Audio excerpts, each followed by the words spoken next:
Welcome back to My Mythical Meta, your gaming podcast that's actually your secret friendship podcast. My name is Travis, and I'm joined by the entire crew. Got my brother Benjamin here.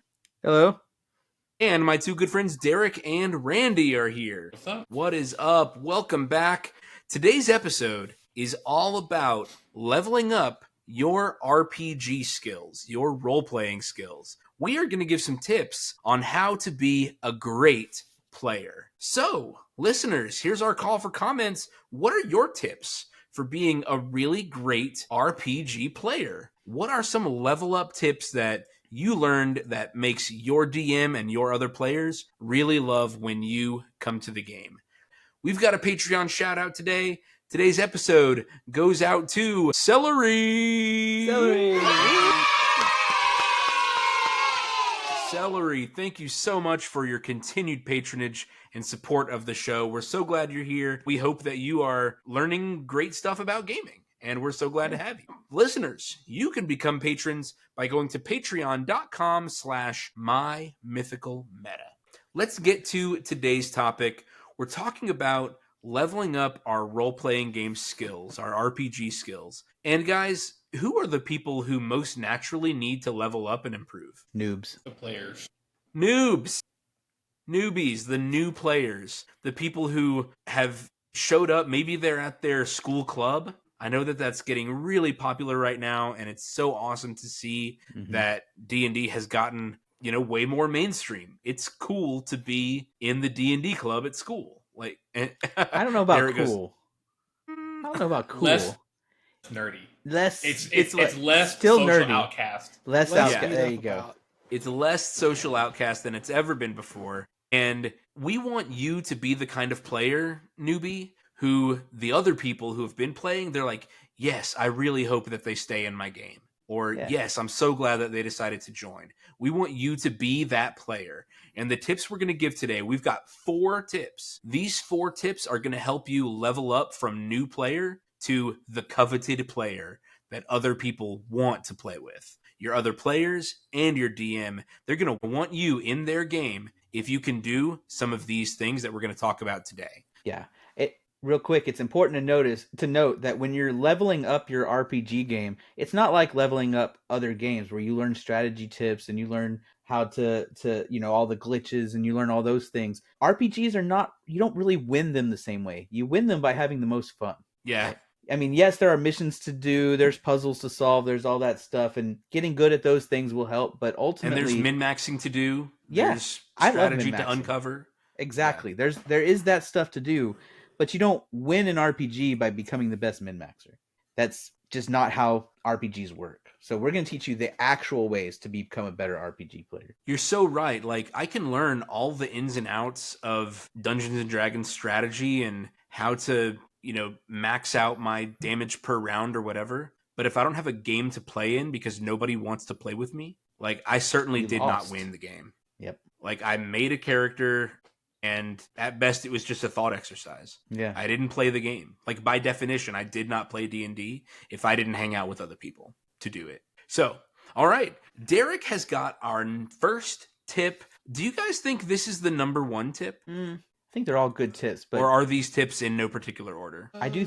If we're talking leveling up your game, this one's pretty high up there. It is pretty high up there. Okay, Derek, start us off. Go ahead. Yeah, so first you want to know yourself and your character, like the things you like to see in an RPG. Like for me, I like a lot of, like when I play RPGs, I like to do the persuasion routes to see if I can talk my way out of a fight or avoid a fight or something like that, or get a discount or some kind of thing. So, playing towards my strength as a person and the things I like to see. If you're playing those characters, study your characters, find what abilities that might play into what you want to do, just try to find what you're comfortable with and then kind of build a character around that. I mean, knowing your character's abilities, knowing the things that your character can do, I think that is going to be where you are the loved player by everyone else. if And this became really apparent when we decided to switch from D&D to Pathfinder for me. And I was making a new swashbuckler character, and I was helping Kristen to make that investigator character. Mm-hmm. And then each time we played, I was constantly telling Kristen, hey, don't forget this investigator feature. And I was like constantly explaining over and over like how your attack rolls work, because the investigator has a special attack roll where they can like roll ahead of time and see what it will end up like. And then if that roll is bad, they can choose to do something else, which is pretty cool. It's a pretty neat ability. They can like roll the attack, but not commit to it. Yeah.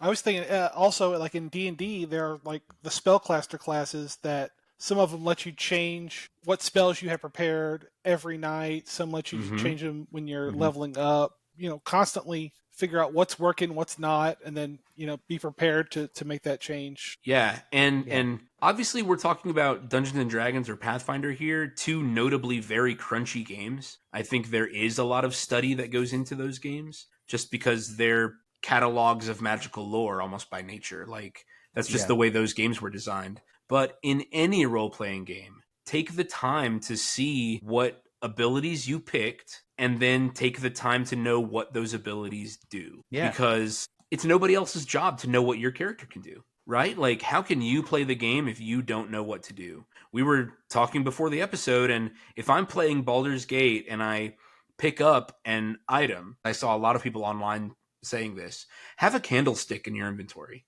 Just always have a candlestick in your inventory. And before every fight, because you can see them, like you can see them up ahead, take the candlestick out and set your weapon on fire.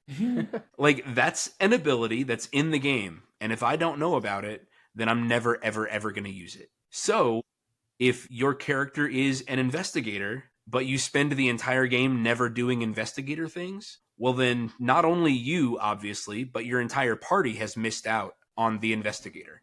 All of the other players have missed out on what you would have been capable of doing. Mm-hmm. So if you want to level up and be a great player, make sure you know what your character's abilities are. Yeah. Like not only abilities too, items. I know I'm specifically guilty about this, but have y'all ever gotten DM like items like, oh, here's a special little thing, and I'll forget about it the next session, and it'll be 10 sessions later, and I'm like, I don't remember where I got this from, what it does. There's so many times I could have used this in the past and just didn't because I never looked one block down to see my item list. If it's not in my starting inventory, then I don't have it. Yeah.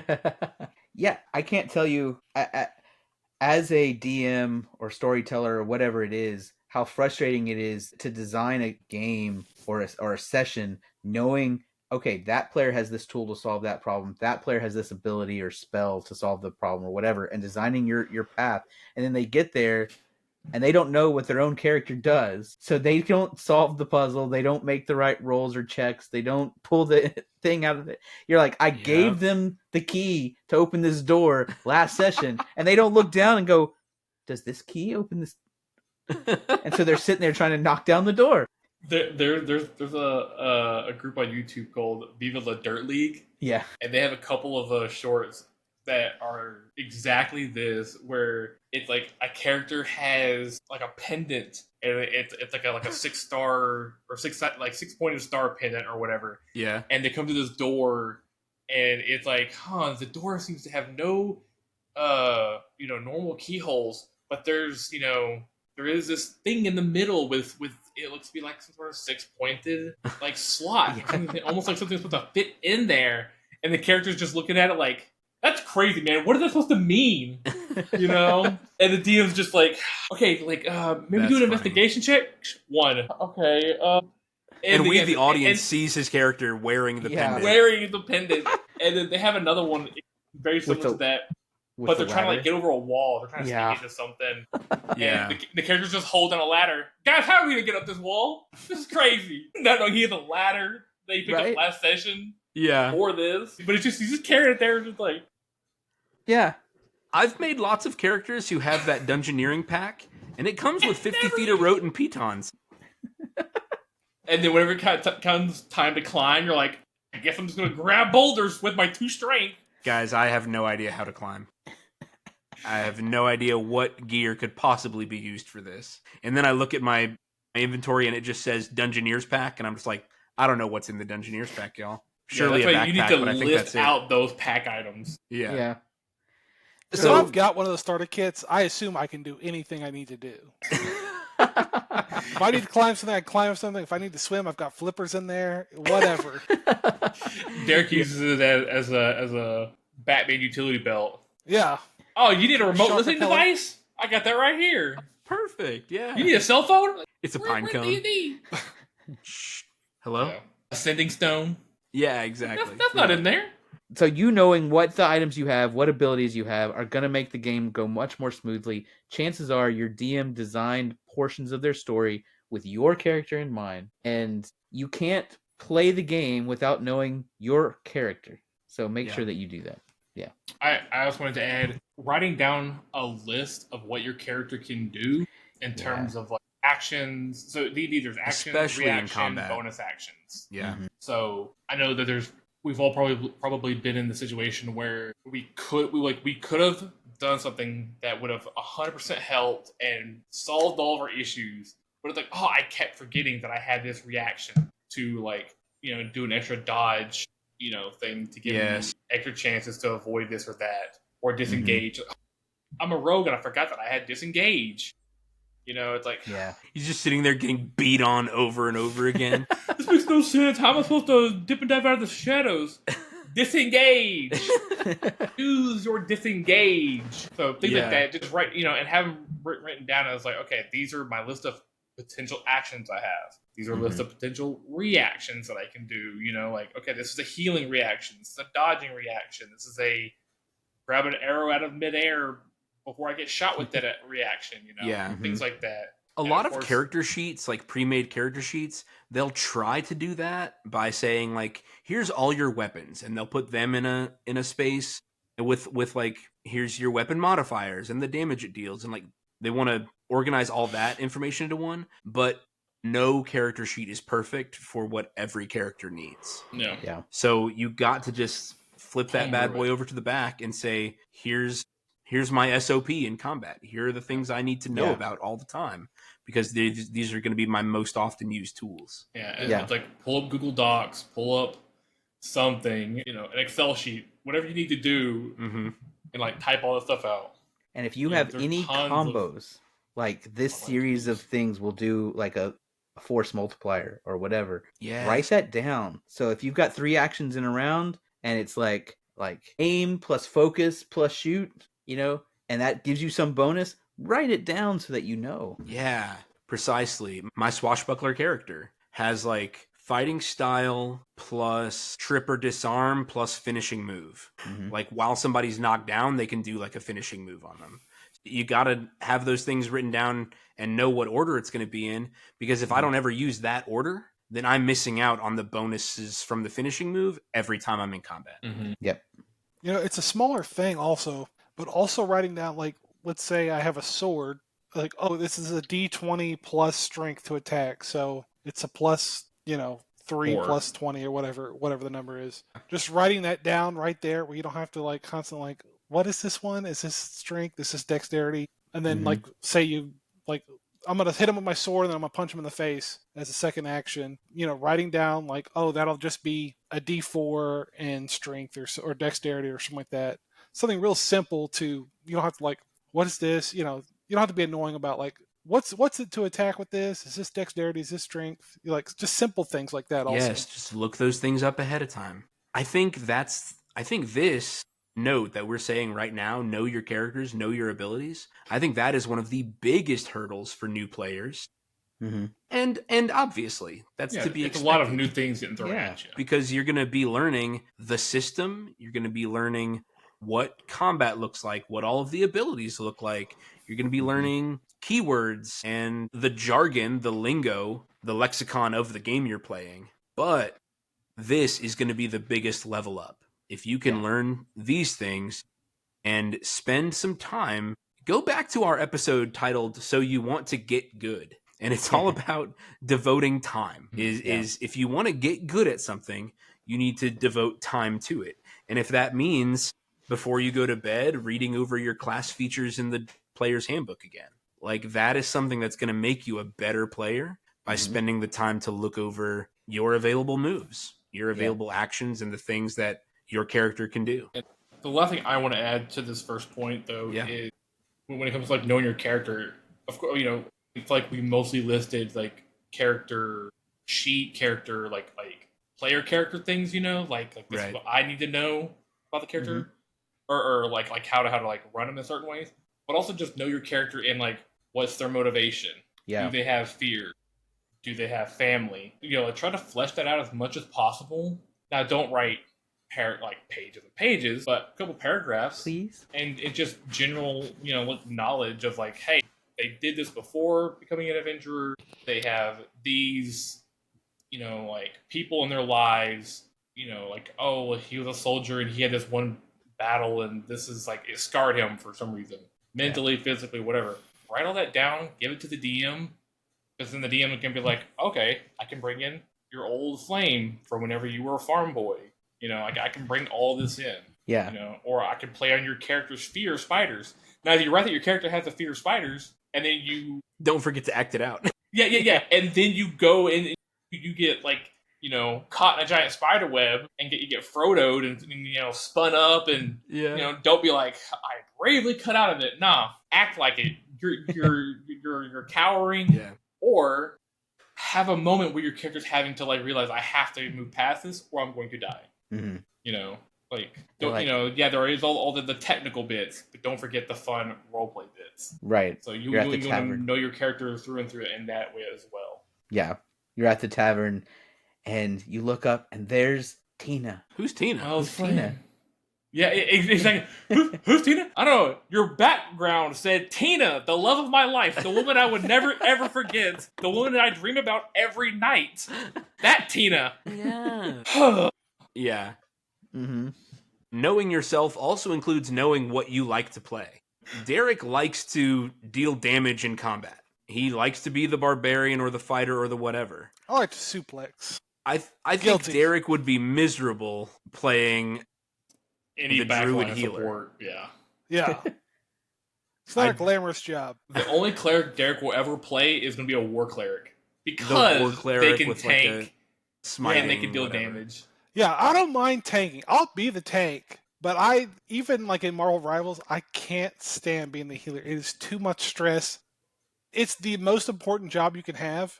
Yeah. It's too much stress and too much like actual work for me to enjoy playing a game. I think the term is cat herder. Yeah. Herd cats. It's an impossible task. As soon as you let one down, they just Yeah.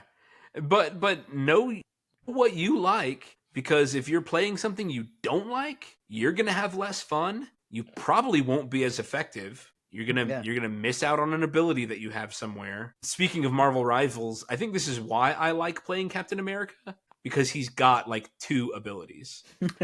It's like shield up and then jump and dive, and like that's all. Yeah. So I don't have to remember like a bunch of crazy tech, a bunch of neat moves. Like, don't play Magneto. I remember very, very, very, very first game I played, I picked Magneto, and I was like, why do they have 9 abilities? What do they all do? Precisely. And that comes with getting better at the game and learning more about the game in general. You'll learn about each of those abilities. But if you picked Magneto, but then didn't know that Magneto was supposed to just be like a tank protector, and then you start playing them all wrong in the first place, everybody's going to have a lot less fun in that case. So, all right.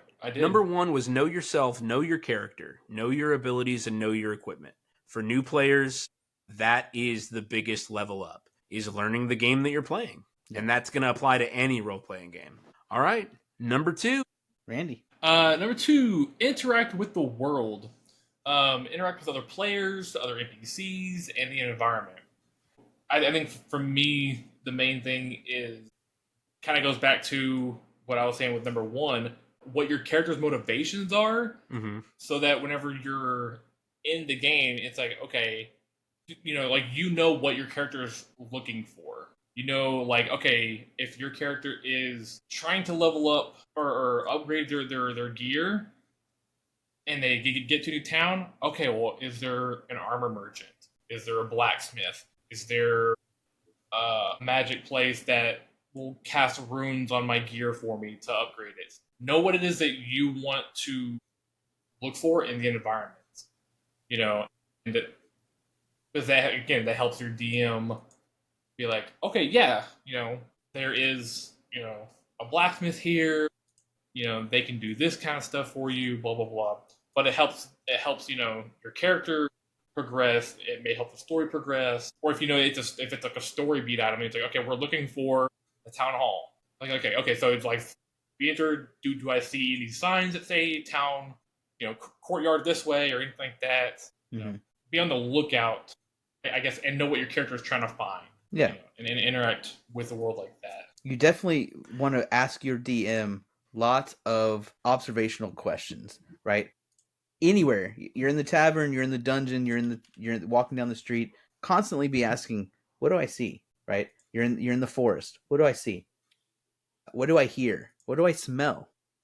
And generally, your DM is going to give you relevant details. At least half of the details they give you will matter in some way because it's what's on their mind. So even if it's accidental, they're going to tell you things that lead you on the right path. They're going to tell you things that interact with the world in a way that's relevant to you. So you can take what they give you and know the next steps that you need to take.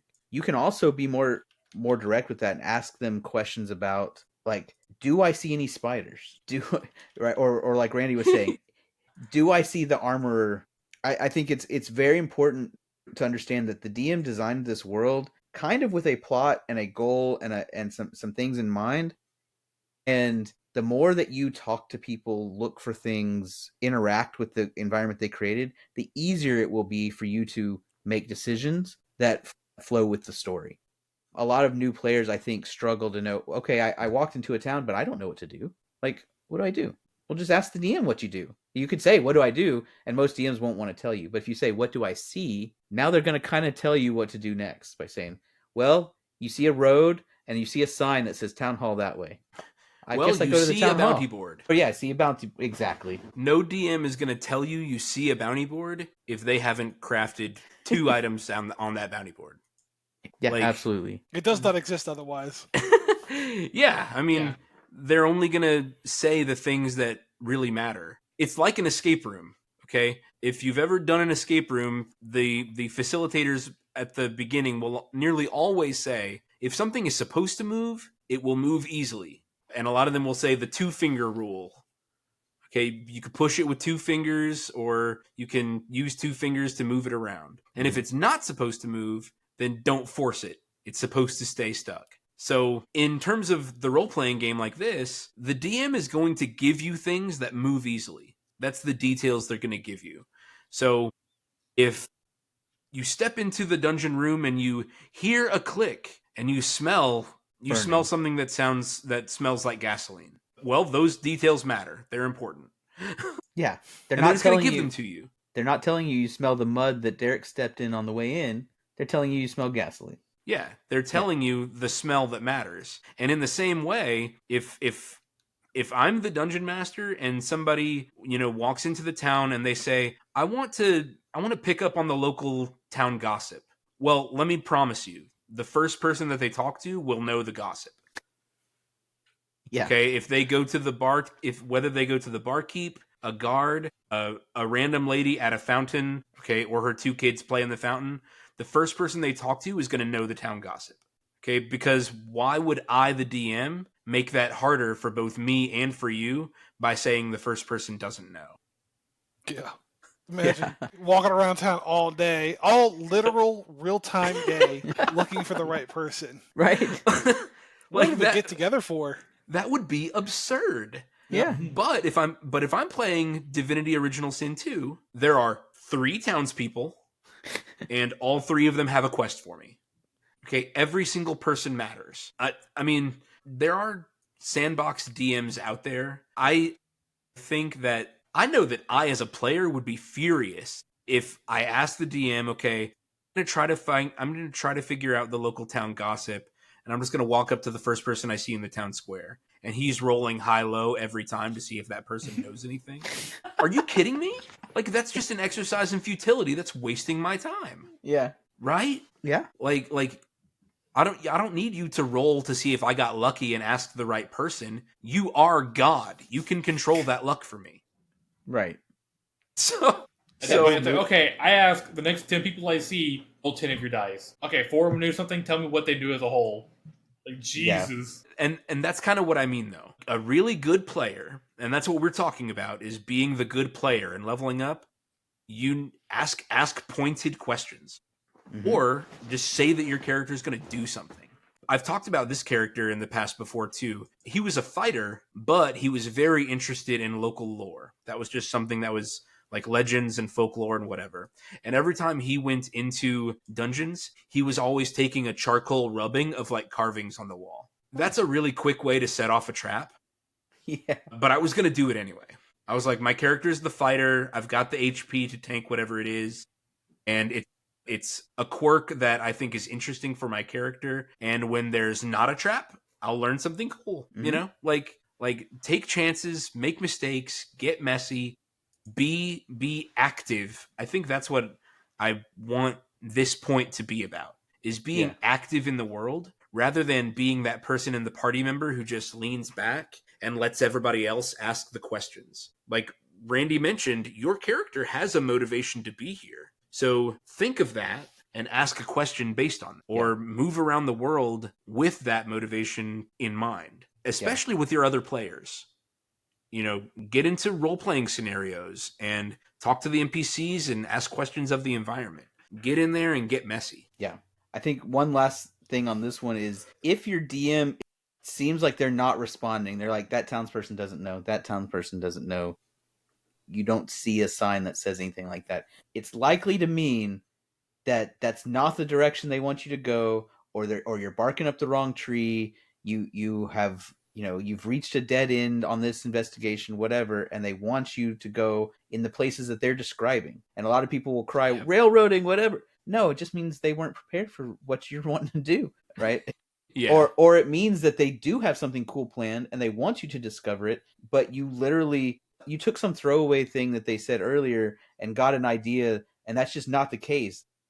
The count living in the castle over there is not a vampire. Go on the original quest to defeat the goblins like you were supposed to, right? Yes. And so also pay attention to the information that they don't give you, or the details they don't give you. If you're asking these questions, do I see this, or what do I see, or do they know something, and they don't describe the thing that you think you're looking for, that's also a clue, right? Yeah. So, and like Travis was saying, they're not going to waste your time trying to get you to talk to 10 townspeople. Most DMs are not going to waste your time that way. They're not going to waste their own time that way. And that probably means it just is not there. It's not there for you to find. Okay, that brings us to point number 3. All right. You can level up your game if you put this away. Put this away. Don't be on your phone. And really, the thing here is pay attention. I think most of us could level up our whole lives putting our phone away. Here we go. Marriage saving tip here in this episode. How to be a better parent, how to be a better everything. Does it count if I'm texting my wife? If you're role playing, you should not be texting your wife. Why isn't your wife here? If she wanted to be involved.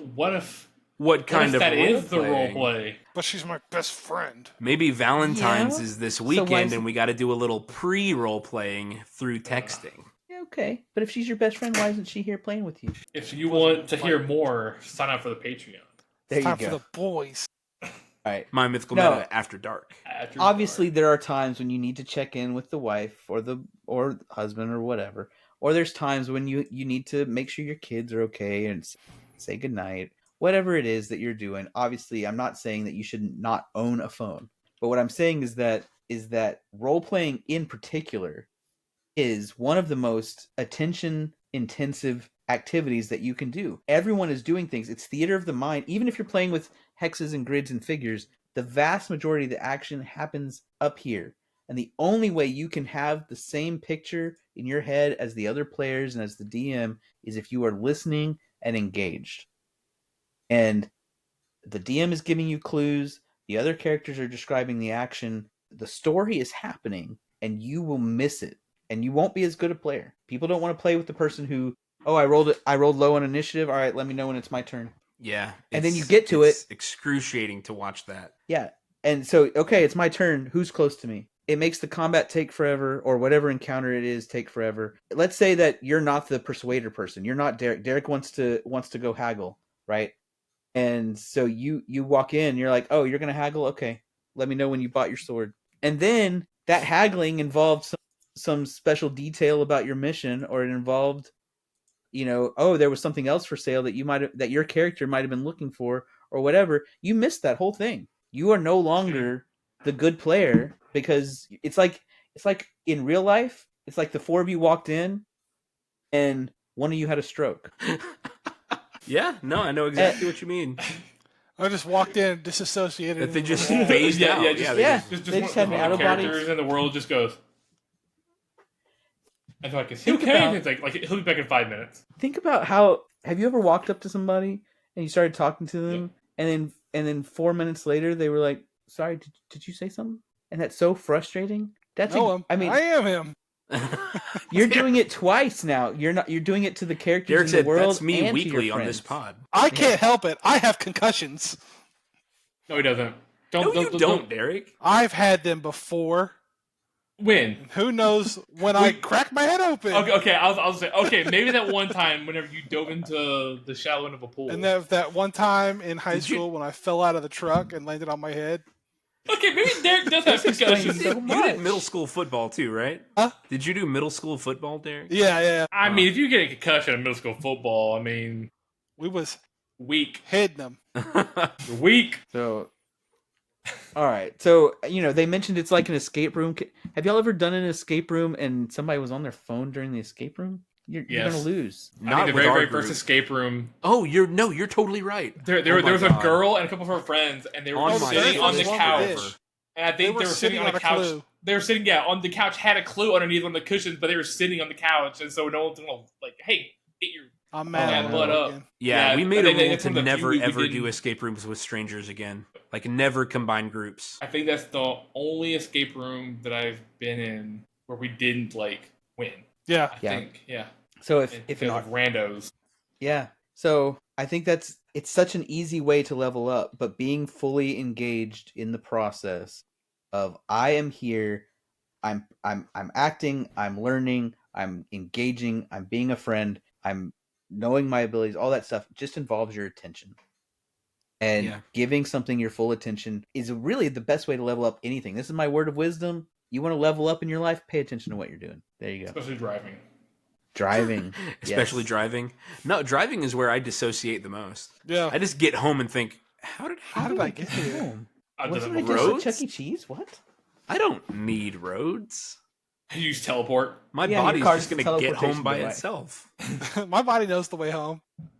I made it there. Especially I've been nowadays, when Marin's in the car, I'm not allowed to listen to any music that I like anymore. And it's the same 6 songs Couldn't be over me. and over again. It's the soundtrack to Spidey and His Amazing Friends by Couldn't be Disney worse. Jr.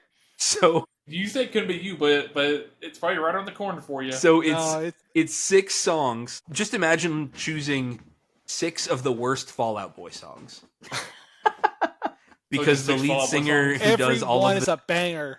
who does all of the Spidey and His Amazing Friends songs is Patrick Stump, the Yeah. lead singer of Fall Out Boy. So imagine it's just the 6 worst Fall Out Boy songs. And it's those 6 songs on repeat in your car forever. Yeah. In So this now car, we played Creed, we played Nickelback, we played Soundgarden, and that's it.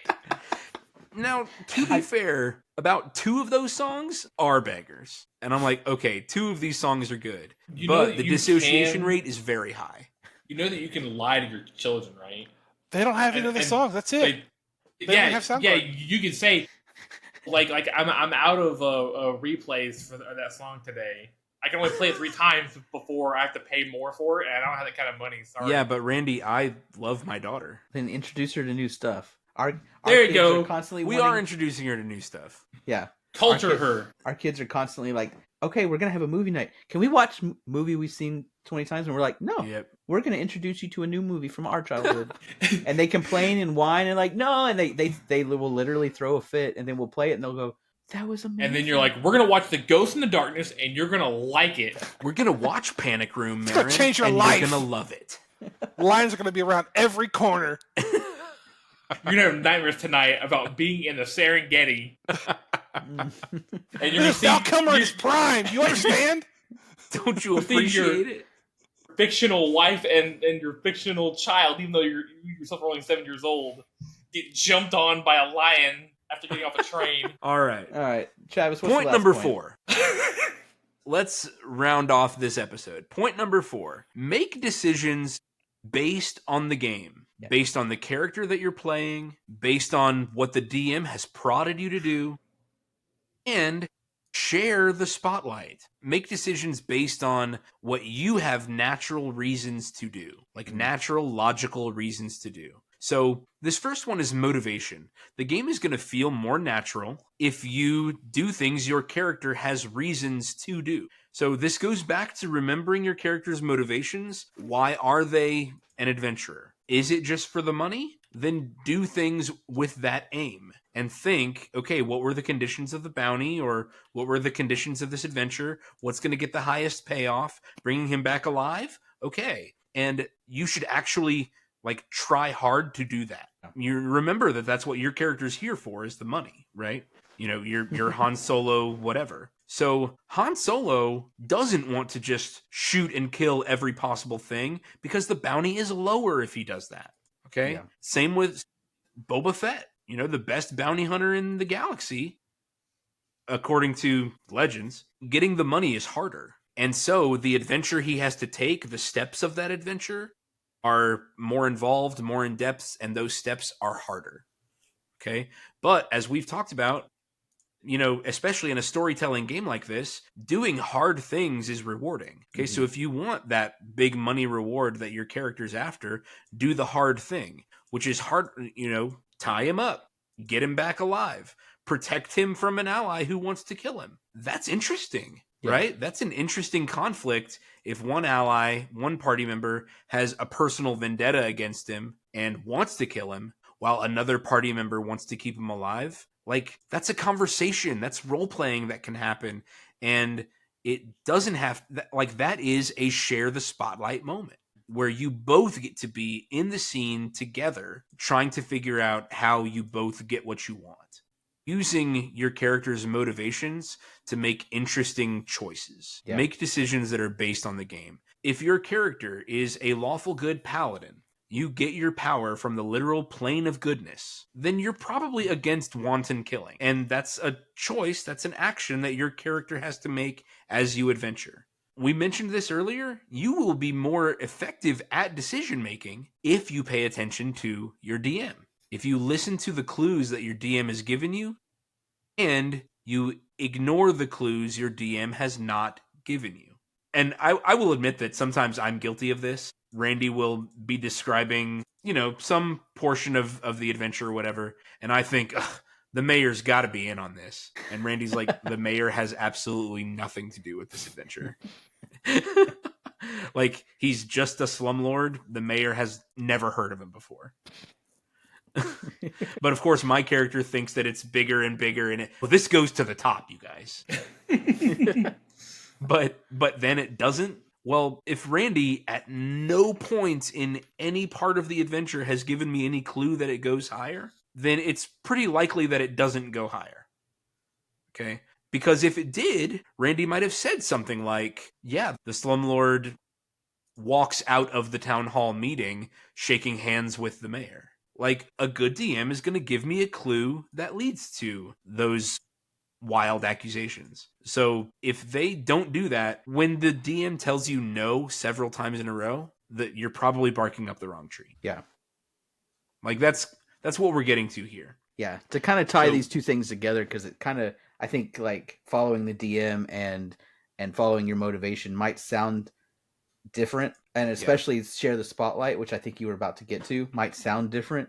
But what it really means is when you come into a situation, the ultimate goal is to play the game and make sure everyone has fun, right? Mm-hmm. And so when you're making decisions, it should be with those things in mind. Following your character's motivation makes the game more fun and makes the game flow more smoothly, right? Your character is your character. It's not just a random, like, Your character is not a blob. You created a character. Your whole team is going to have more fun if everyone's character is an actual character and not just the four of you sitting around talking. And if you're making decisions, right, like he's talking about trying to go after the mayor, if that's not what this game is this time, and you're making decisions you're going to go attack the mayor when he didn't have anything to do with this story, that might be interesting as kind of a one shot, but you're really not progressing the plot. You're not having fun. You're probably making the DM not have fun. There's the ultimate goal of having more fun is ruined when you're not making decisions in line with the game,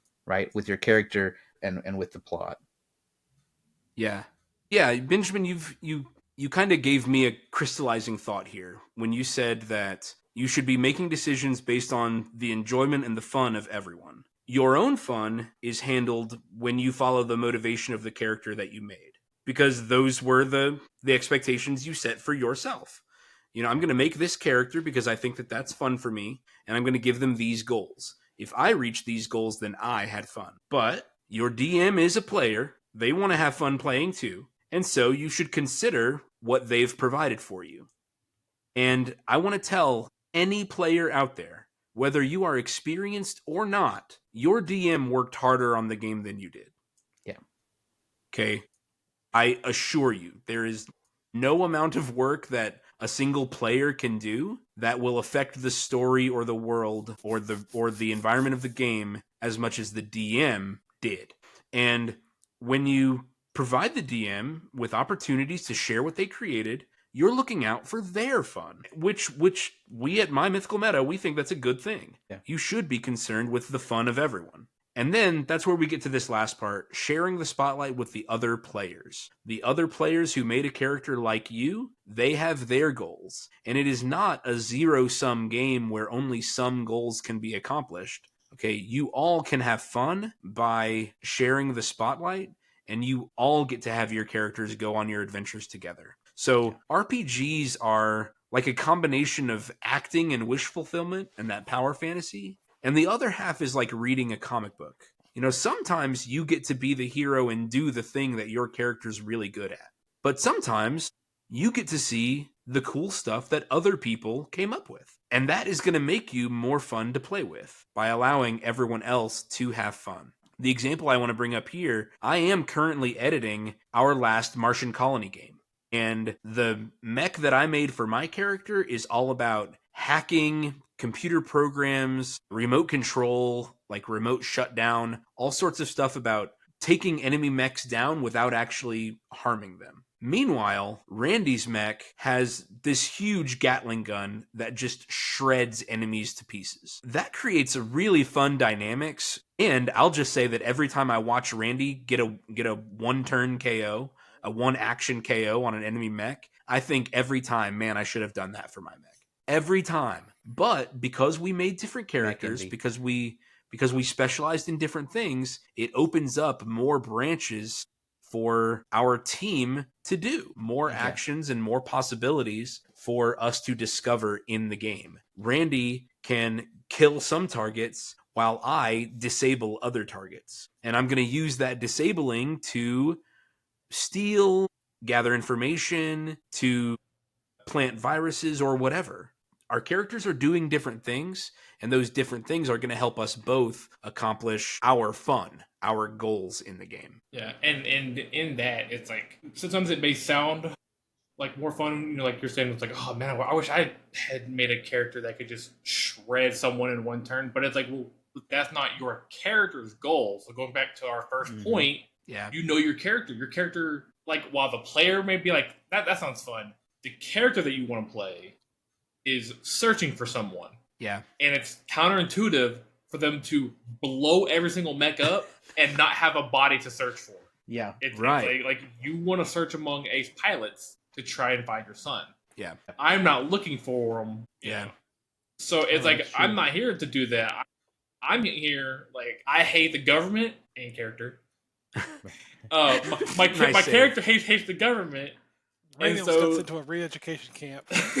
Bring it. Lucky. We almost just saw in Randy's webcam just the FBI SWAT team come into the drone strike. Black bagged. Oh yeah, that's what it would be. Full V for Vendetta. So yeah, like my character is just wanting to blow stuff up. Wanton I violence want is to the goal of eliminate. Randy's Yeah, character. it's like I am exterminating with extreme prejudice. Mm-hmm. You know, because that's my character's motivation. I want to make them hurt for all the suffering that my character's been through. Exactly. Travis's character, it has a different goal in mind, so they have a different mech in mind. So different play styles, but still equal. Yeah. And imagine the situation where the person I need to take over or hack or whatever is too powerful for me, so I need Randy's help to subdue the thing. I mean, I'm there also. Yes, and Derek. I'm I know. just saying, if anyone's gonna subdue, Yeah, well, and that in is this kind of last what one, happened with that is with what happened. It was Derek. with what happened in the last game. It was Derek physically holding this other mech down so that my mech could go in and Vulcan mind meld with it, which was pretty cool to say. We have to work together for us all to accomplish our goals here, and it was pretty neat. So that's our big final thing: is make decisions that heighten the fun for all participants. You, the other players, and please don't forget that your dungeon master is a participant. They are a player, and they have put in a lot of work. It is so selfish as a player to not be interested in what your DM prepared for you. Yeah. And if you're not interested in doing that, maybe either be the DM, offer to be the DM, or I don't know. Or play something else. Yeah, play something else. Yeah. Play a board game together, play Magic the Gathering, or Randy, don't play Magic. Or session 0, say, DM, I just want you to make a sandbox, and you don't need to prep. Just know the world we're in, and we're just going to go exploring. Man, I feel like you got to be something super special to be able to be a sandbox DM. yeah, like just improv 24/7. Well, really, Because Before we get more attacked preparation. actually, attack us in the comments. We're taking a hard stand. We don't like sandboxes. Well, it's not that even that I don't like them. It's just like oh, don't prep DM.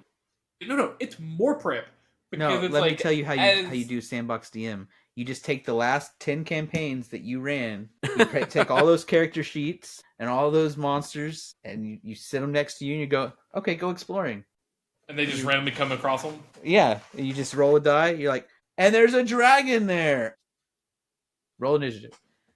I mean, that's... I guess we have different, definitions of, like... Not for me. No, I mean, that's what a Sandbox DM is actually doing. Like, Oh, yeah. From what I've seen online, Sandbox DMs are, from what they say, they'll claim that they've developed a timeline trajectory of their world, of what the world is going to do without any intervention. And then what they'll provide, is in every direction of the map, there are like 6 kernels of stuff. There are 6 different pieces, and I'm just saying the number for every DM that I've seen online. It's different, but they'll say I've created a number of things that are tangentially connected to the big, larger world trajectory, and then each of those kernels has a timeline where if that kernel is dealt with, then the world's trajectory changes, and if it doesn't, then the world's trajectory stays on whatever course it is. But almost everyone I've seen describes it almost like they're Doc Brown on that chalkboard.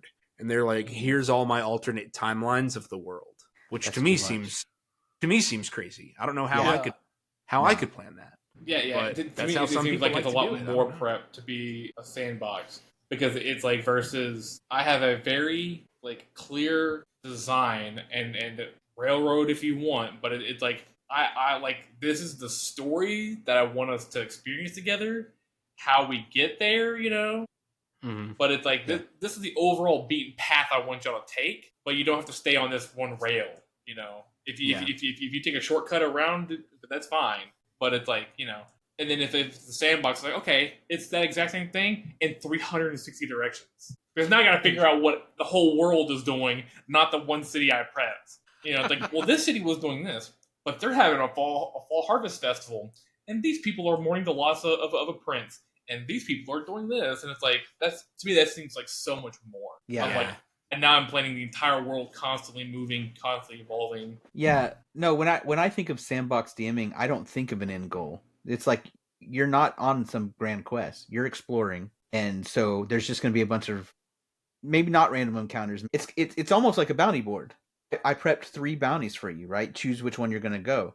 Well, instead of that, you're saying I've prepped the 4 directions you might go, and there is no thing at the end of the thing, so, some big bad. It's like, okay, you run into this. So instead of calling it a valley board, I call it a which way do you want to go? And then, well, you're in the Eastwind Forest. Well, the Eastwind Forest has this, and it's the equivalent of a bounty board, but it feels open. See, the thing that I think becomes like incalculable for me when I see how people describe Sandbox DM is, you just said, which direction do you want to go? We want to go east. Okay, well, in the eastern direction, you come across the Eastwind Forest. I don't want to be in the Eastwind Forest. Nope. I'm going to zip back around, go west instead. Eastwind Forest sounds pretty dangerous. I don't think I'm into that. And I, as the DM, I would feel really disrespected if I had a story or was going through the work of improving something night of, because that's hard. That's not easy. Yeah. Oh, yeah. Okay. The core tenet of improv is yes and if I had players saying no, that would piss me off. Well, I think it's the illusion of choice also. Like, yeah. Exactly. I don't want to go to the East Wind Forest. I'm going to go the other way.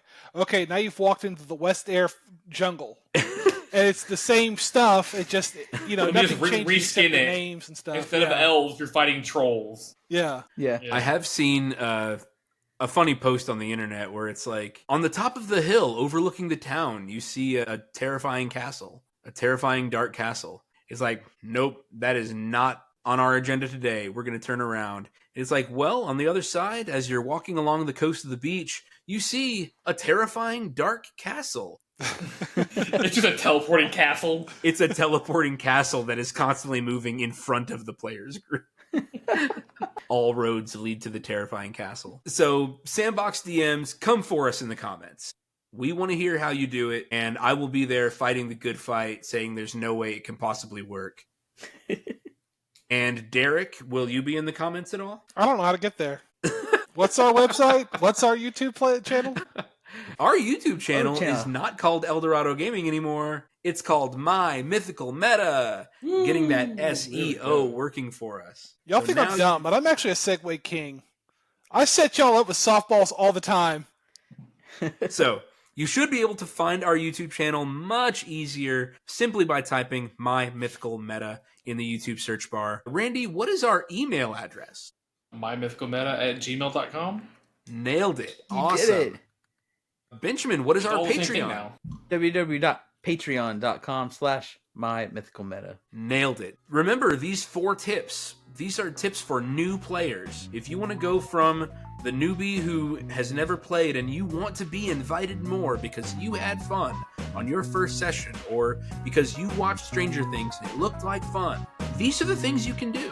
These are actionable items that can make you a desirable player for other groups. And if you're starting a brand new group, these are moves that can make your group a whole lot of fun. Yeah, stay together. Yeah, that are going to help your group stay together.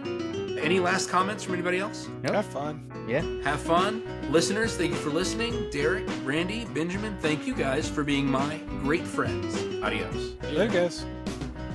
This episode was sponsored by Eldorado Gaming. Use the promo code META for 10% off your order. Please like, comment, subscribe, and share. This episode was edited by me, Travis Konishek, and our intro and outro music is by Tyler Heath of the Oh Hellos.